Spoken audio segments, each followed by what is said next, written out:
Hey guys, it's Fixtures here, and welcome to a mid plus end of season review. It's going to probably be a bit of a long episode, so get comfortable, and I guess we'll get straight into it.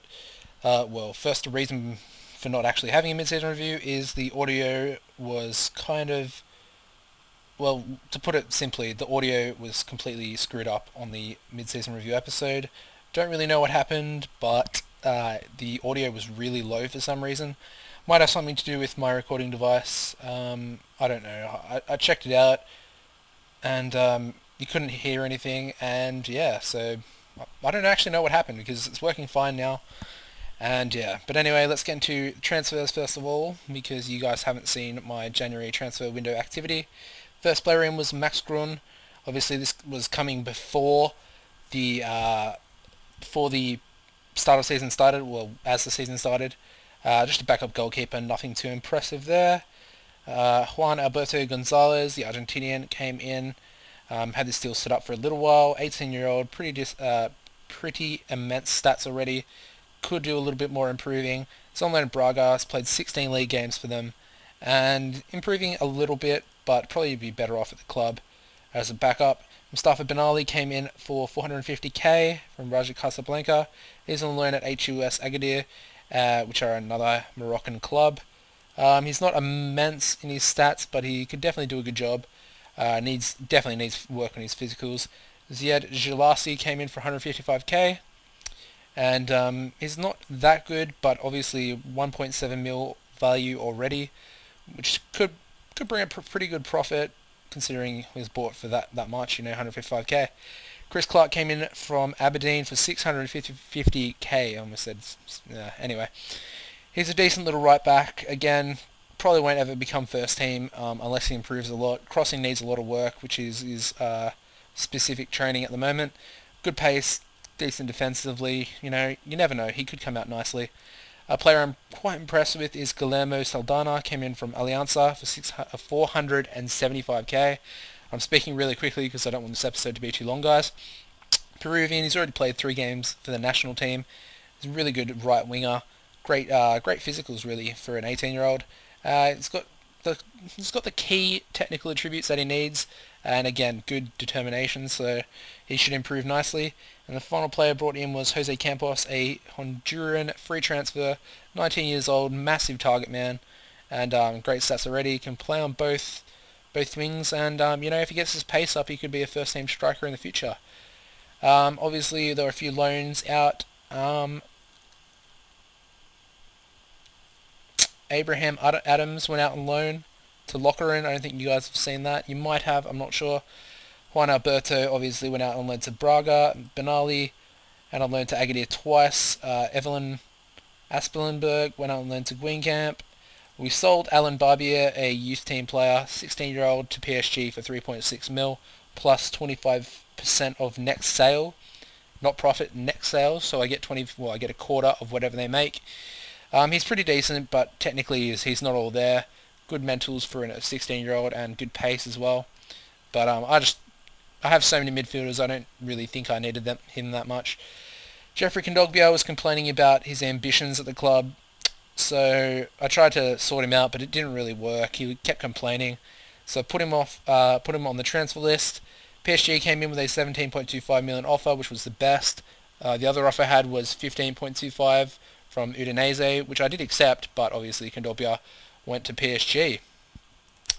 I'm going to quickly go over the fixtures because there's a lot to get through. Obviously, the previous episode was Chelsea in the group stage, which was there. No, sorry, not there.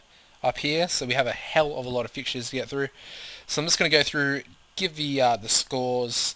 Won't give any goal scorers because I'll go through the season goal scorers at the end. A couple of youth players have featured this season, which have been quite good. And they've two of them in mind have really stepped up, and I'll get to those at the end when I go through the average ratings.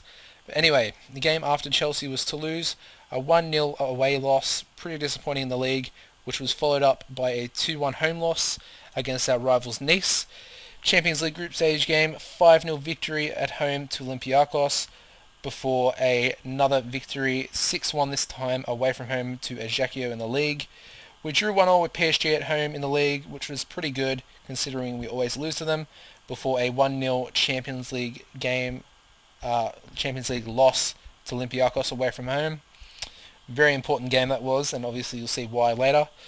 AS Saint Etienne 2-1 loss away from home this time in the league, before we bounced back to beat Lyon 3-1 in the league. We then lost again in the Champions League, this time to Porto 2-1 away from home. Bounced back in the league 3-1 against FC Metz at home, before losing 4-2 against Chelsea at home in the final group stage game of the Champions League. We then drew 0-0 in a drub match with Stade Rennais away from home, before losing 1-0 to Bordeaux at home. We then played PSG in the Coupe de Ligue 4th round and lost 3-2. Pretty disappointing result, and obviously we don't make it to the final of that competition again. We did, however, bounce back to Angers SCO, and that was with a 3-0 home victory. We beat Marseille 1-0 away from home, which is very impressive as they're one of the strongest teams in the league at this stage. Obviously, with the exception of this team, PSG. We did beat AS Cannes 5-0 in the Coupe de France 9th round, and we followed that up with a 2-0 away victory to Montpellier in the 10th round of the Coupe de France. We then lost 4-0 away from home to Los Lille, and also followed that up with another loss in the league as well against Havre Athletic 1-0 at home. 1-0 at home losses were very frequent this season, and it was really disappointing. Montpellier away from home, a 1-1 draw in the league. We bounced back from these three disappointing results with a 3-0 victory against Valenciennes at home. We obviously got drawn into the Europa League. Of course, I mentioned that fixture, the group stage finished like this. Chelsea, Olympiacos, obviously finishing above us with that victory over us. And yeah, we got the Europa League spot. So we got drawn against Legia Warsaw in the first knockout round. We played that game and actually beat them 5-1 away from home, before losing again in the league, this time to FC Lorient away from home 3-2.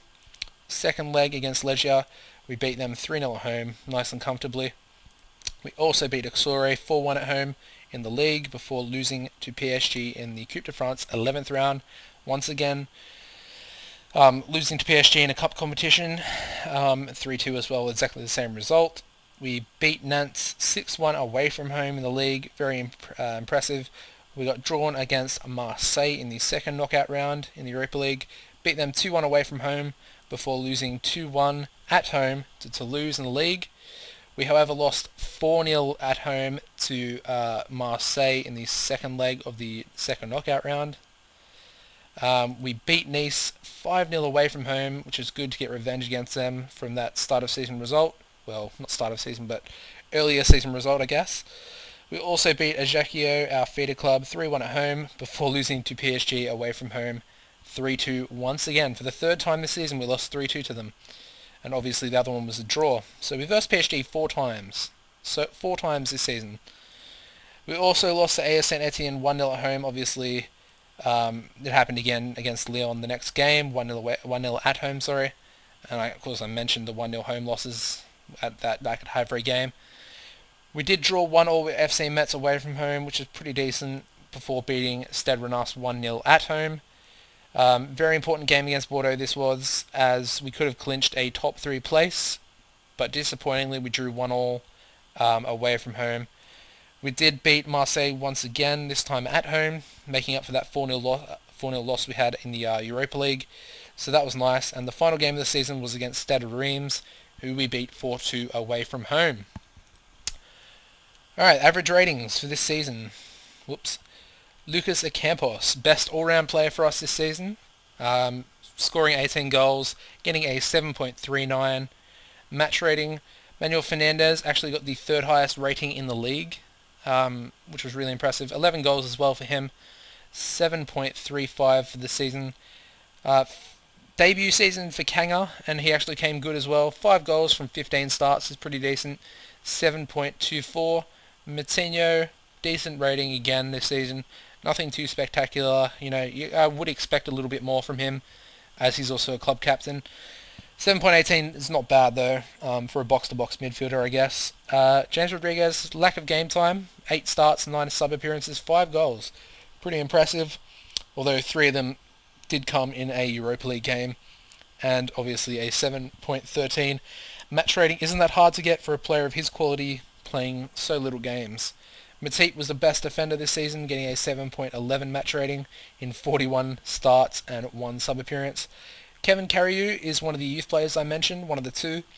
At left wing, 15 starts, 7 goals, 6 sub-appearances, a 7.09, very impressive. At 18 years old, got immense pace, good determination, work rate, teamwork as well, and his technicals aren't that bad either. I would rate him a bit higher than a 3.5 star potential, and I could see him as a first team left winger in the future. Aubameyang, a bit of a miss season, came 3rd in the overall league scorers. 22 goals in all competitions in 38 starts, 7.08. Same as Tulin, who was pretty disappointing as well. Marin had a bit of a hit and miss season, 10 goals, 31 starts, 11 subs. Van Eyck is another one of the youth players I mentioned. He played 18 games all up, which is more than I thought he played. At 6.99 for a breakthrough season for a defender is pretty decent. Needs a little bit of work on his jumping, but I would like for his tackling to actually get to 15 before I start working on that. But yeah, still very good. 19 determination as well. Claude Auric, the final mention of my youth players, could be one of the best French midfielders in the future, I believe. But he didn't really play that well this season. Could also be a club captain in the future as well. Yeah, 6.99 for him as well. No goals, pretty disappointing, but he's a defensive midfielder. So yeah, obviously we finished in 5th this season. PSG once again winning the league, which is really disappointing because that's 5 in a row for them now. Like I said, Bordeaux finished 3rd. We could have beaten Bordeaux in that game, and we probably would have finished above them. Obviously, we would have been on 66 points. They would have had 1 less, and been on 66 as well. But we obviously have superior goal difference.